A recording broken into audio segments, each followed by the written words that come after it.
Hello guys, good morning. So today is weekend, Sunday. Nandito kami ngayon sa may Baker Park. Maganda kasi ngayon gawa ng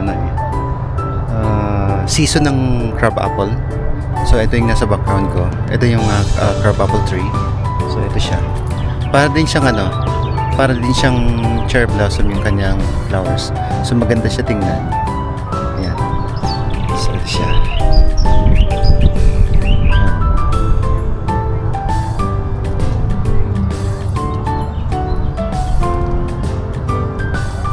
Diba ang ganda?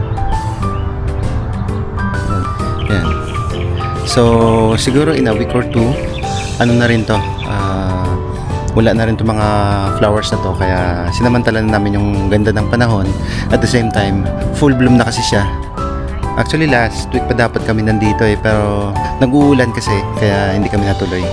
So aside from itong crab apple tree, meron din ditong mga iba-ibang mga klaseng flowers kagaya nitong nandito sa kabila. Ito yung lilac. Yan. Ang ganda rin ito guys.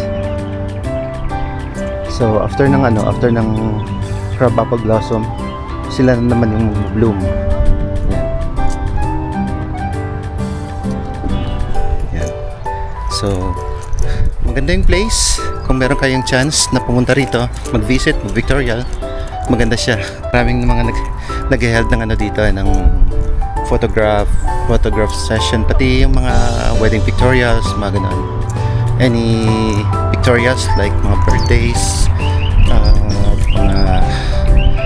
dito yung mga graduation. So maganda yung place, very solemn, malapad siya, at siguradong mag-enjoy kayo.